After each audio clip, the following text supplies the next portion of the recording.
Good morning to you, wonderful people.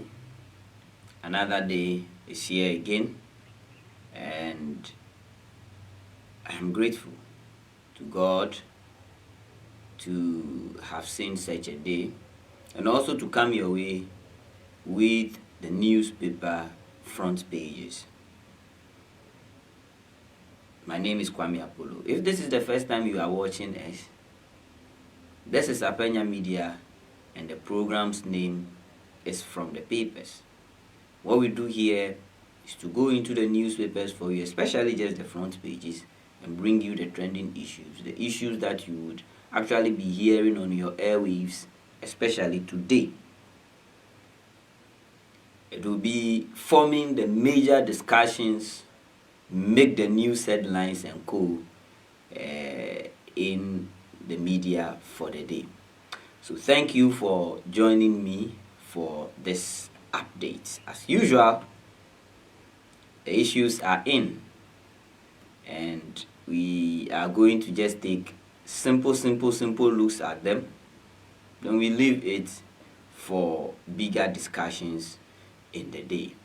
Don't forget our website www.apenyamedia.com has more anytime.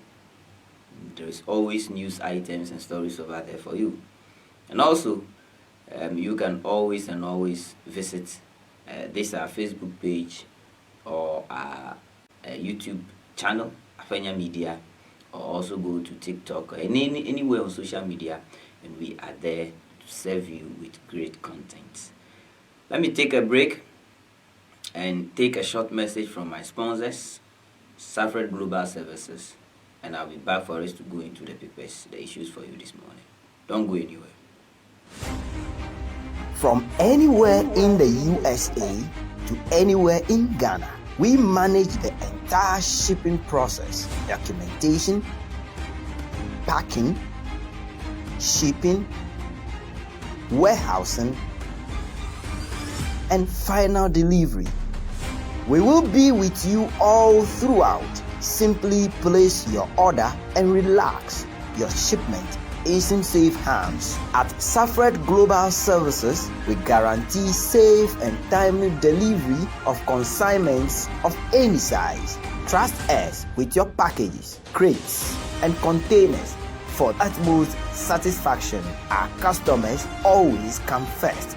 We at Safred Global Services provide the safest, smoothest, and fastest yet affordable sea freight forwarding assistance between the USA and Ghana. Visit our Ghana warehouse at 127 Blue Street, Enya, off the Awoshi Ablekuma Pokwasi Highway in Accra. In the USA, our office is located at 2013 14 Drive, Lawrenceburg, Kentucky 40342. Call us at 502-353-4407 or 614-622-6977. Safred Global Services. Reliable, affordable, timely.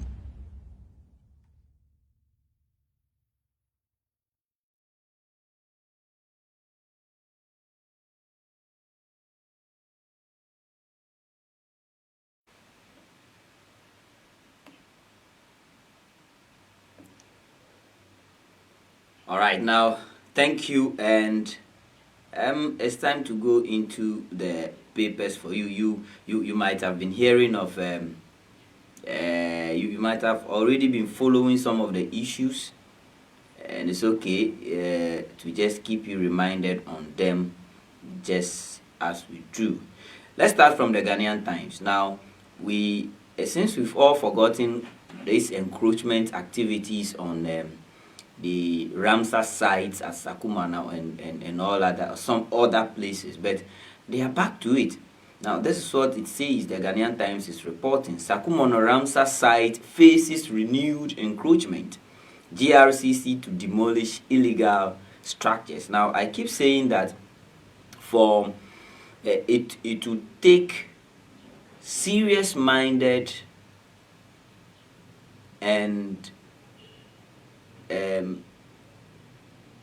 leaders serious-minded leaders and those who are ready to even lose the goodwill of people to make things happen, to be able to protect such lands.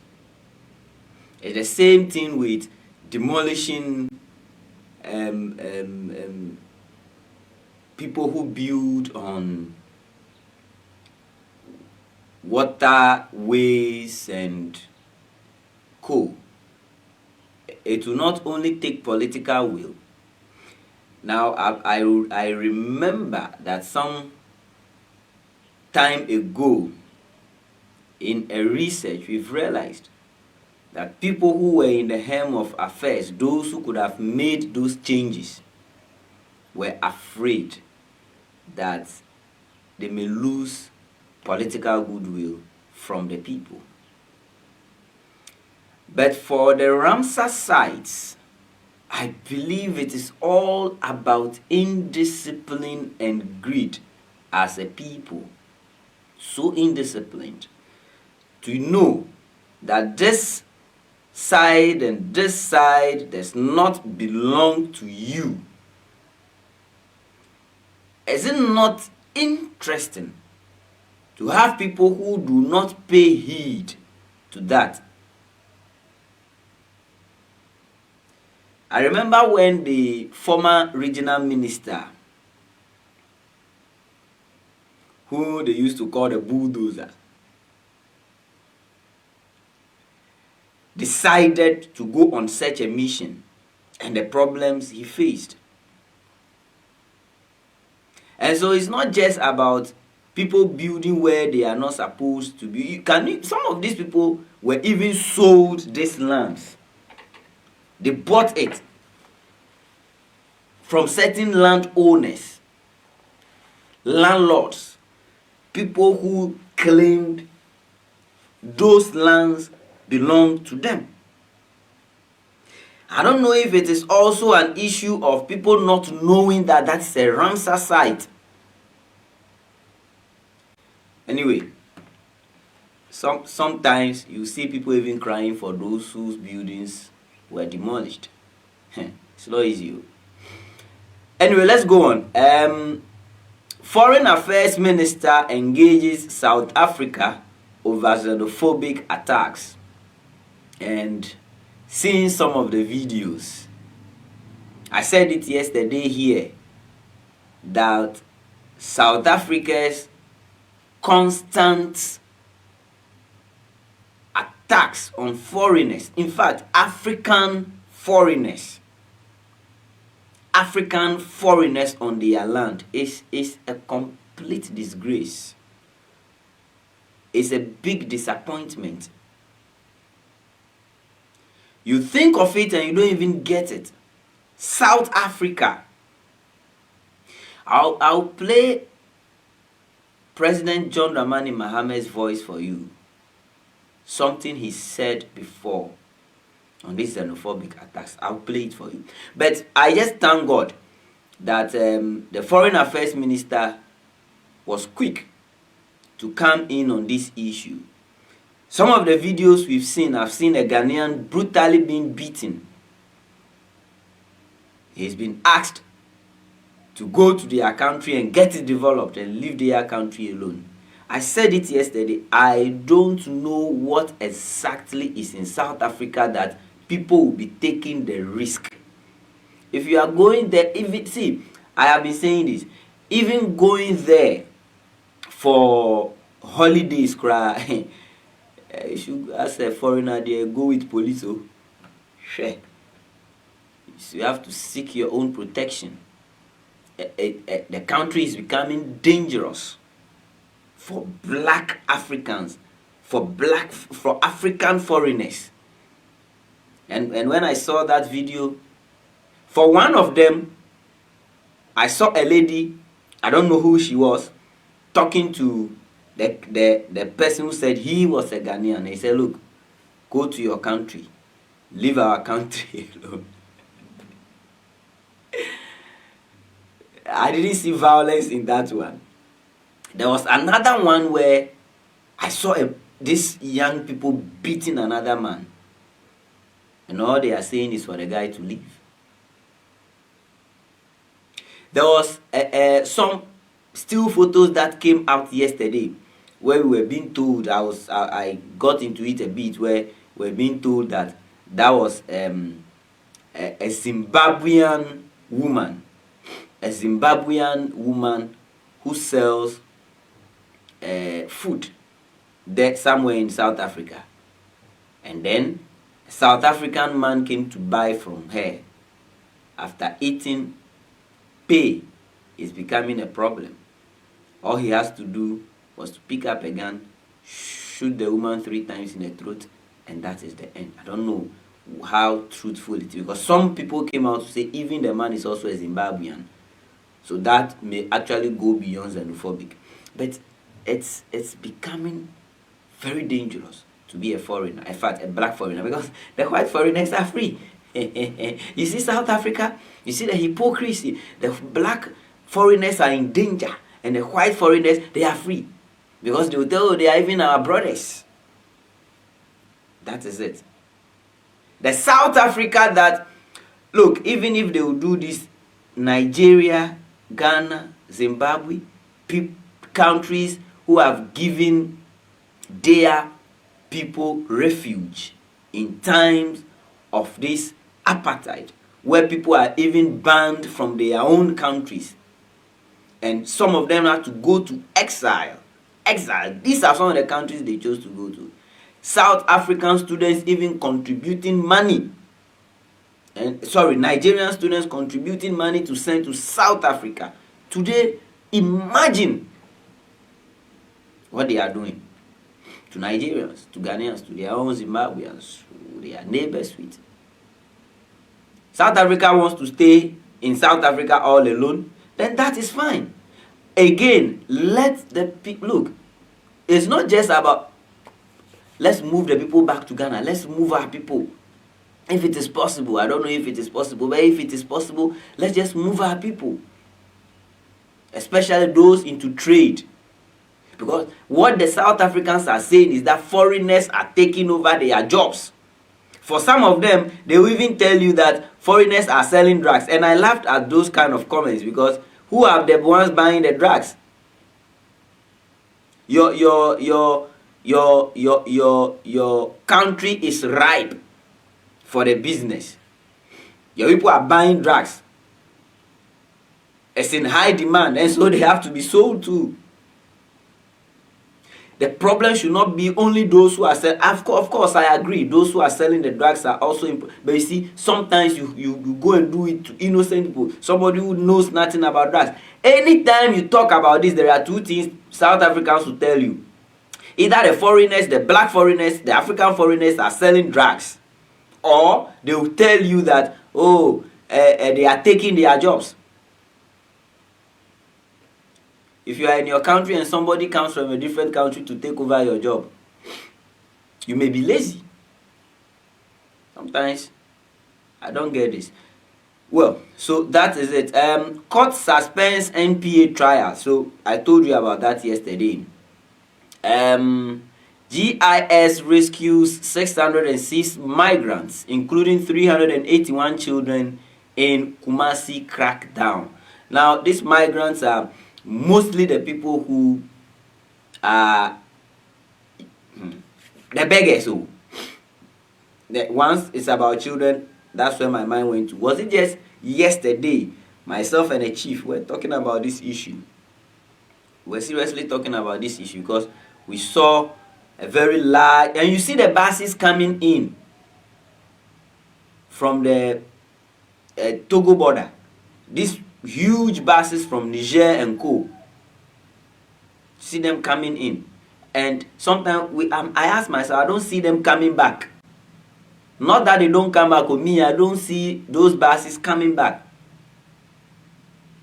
But you see them always coming into the country. There are these people in it. The next thing, they will start begging on the streets of Accra and Kumasi. It's becoming serious. Now, the difference is that in Ghana, instead of going to beat those people, the Ghana Immigration Service and the Ghana Police Service take care of it. We don't go and beat them. South Africa, learn something. Let's leave this one. Let's move away from the Ghanaian Times, and I'll give you the Daily Searchlight. The Daily Searchlight says, I'll just pick few. NDC is not opposed to OSP, but what? But what? Yesterday, when I was talking about those who are so seriously opposed to the office of the special prosecutor, one of them is my own MP. Good morning, sir. Honorable Roxton Nelson Eche Kwame Apollo. When you mention all the names, he's happy. Who is the majority chief whip in parliament?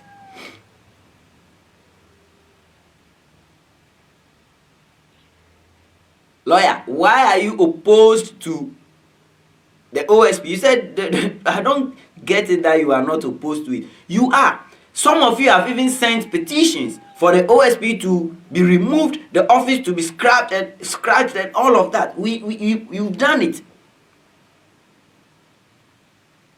So instead of saying, let's take away prosecutorial powers from the OSP, can't we, if you really wanted to fight corruption, NDC, if you really wanted to fight corruption, your MPs would have been standing in and saying that, look, let's rather amend the part of the constitution that gives all the powers of prosecution to the Attorney General. Let's demarcate cases and give some of the cases rather to the office of the special prosecutor. That is, if you want to fight corruption through the office of the special prosecutor. If not for that, you are opposed to it, NDC. You are opposed to it. And when the Attorney General has to decide who can be prosecuted for corruption or not, do you understand where we are going to? Maybe you believe so much in Attorney General because you know him, he is your person and all of that. But the issue of corruption is not just about the opposition. It's also about government officials and their friends and their family members. The same Attorney General who came in yesterday and discontinued cases that the previous Attorney General was on for some time, he discontinued it. I used to say, look, let it go on. Those issues should go on until the end, where they will say the people are not guilty. The court has found them not guilty. Attorney General came, this is the person we are giving prosecutorial, we are taking away the powers of the OSP, the prosecutorial powers of the OSP back to the Attorney General. This same Attorney General, imagine the same people he cleared, dropped their cases, discontinued their cases. The same people. Imagine the OSP now writing to him, I want to investigate this, and these people. Okay. Let's move on. The Daily Searchlight. Akando warns doctors, accept postings to rural areas or else. So this is a big problem we've seen. It's not just about doctors, just a lot of people. They don't want to go to rural areas. But of course, doctors, theirs is very, very high now on the list. Teachers who manage it sometimes. Doctors, it's a rural area, they won't go. So the question is, who will take care of these people? So I am in support of the health minister. But my question exactly is, what would you exactly do if people refuse to go to these places? Now again, what are some of the reasons these professionals are refusing to go to the villages, to go to the rural areas? Sometimes it's not just about a place being a rural area. Access to some basic needs of these professionals must be worked on. And so for me, I think yes, it's something that needs to be continuously looked at, not just to say, oh, they should accept it. We should also be looking at how to make it more conducive for them. But as for you as a doctor too, you have to serve people. What is wrong in rural areas that you wouldn't want to go to? Now, look at this. Teachers. Recently, there was this trending video of students who were passing through, crossing. They have to pass through. Is it a river or a lake? No, I think that's a river. I am one person who find it difficult getting the difference among these things. So rivers, lakes, lagoon. Tell me, everything is water.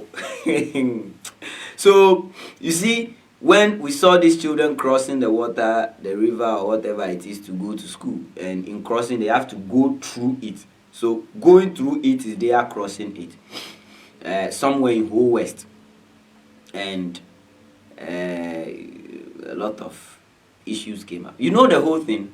So there is actually a school in that community. The community where these children were coming from, there was actually a school in that community. And they posted teachers, the teachers who didn't want to come, except for one teacher who came. And that teacher too was later on jujued. He was voodooed. He was hexed. According to them, that teacher had a serious health issue. And that health issue was spiritual, coming from the townsfolk. I said, these people, they don't want education or what? That was what we were told. Interesting.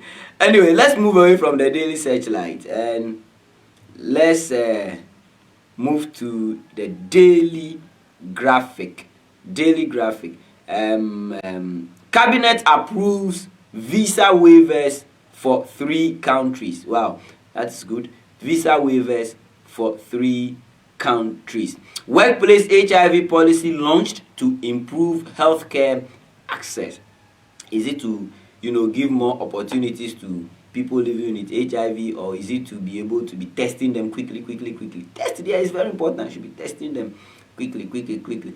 And also the First Bank Ghana MD, who is Victor Asante, ends his tenure as the MD and takes up a new role. Don't know where he is actually going to at the moment.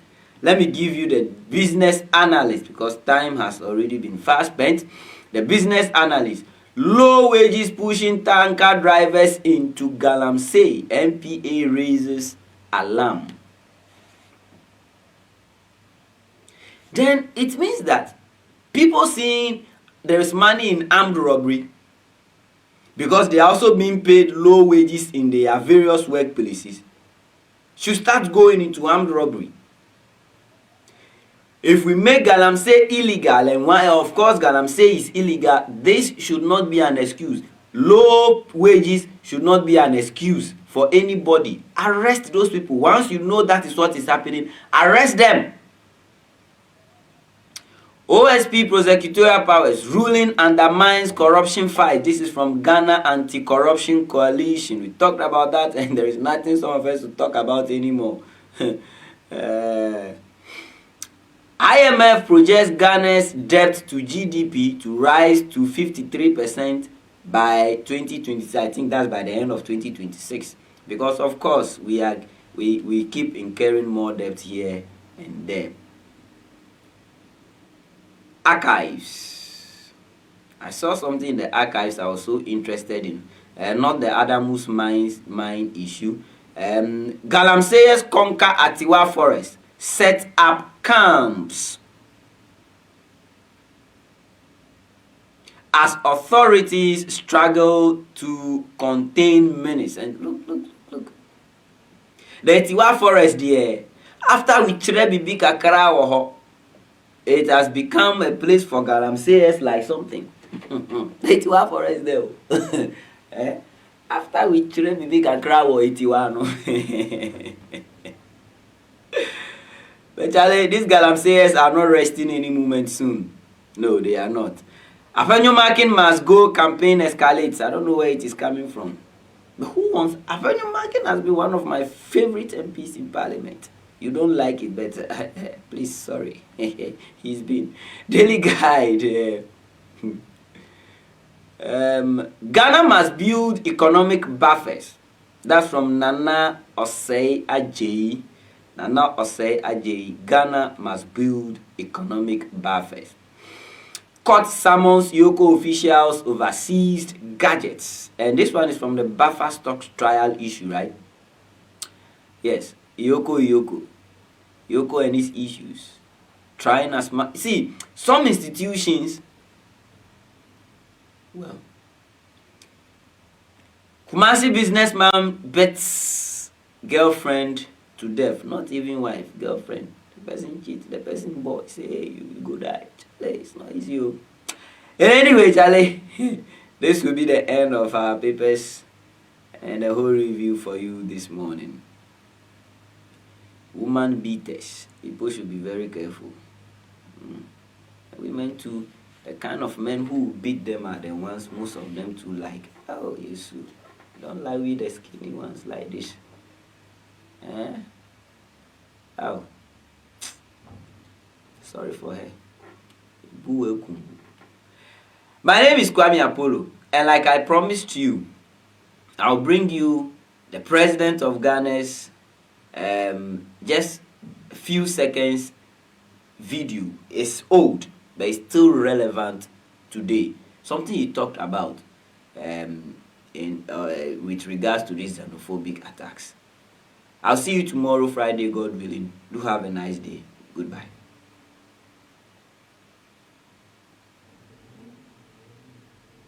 People of South Africa do not know what happened before they gained their freedom. The whole of this continent stood behind South Africa. The whole of Africa stood behind South Africa to fight against apartheid. I remember all of us growing up as secondary school children, went on marches, we were part of the African Youth Command, we demonstrated, we boycotted classes and all that, all in the fight against apartheid. Indeed, for several of the countries where their citizens have been brutalized in South Africa, these are countries that were called frontline states that harbored the freedom fighters, of South Africa and gave them safe haven, gave them passports, to be able to avoid the clutches of the apartheid regime. Nigeria, even though not a neighbor of South Africa, was considered a frontline state because of the economic contribution that Nigeria did to the ANC to be able to liberate South Africa from apartheid. And so it is regrettable that the same people who fought against apartheid, are being attacked in this way.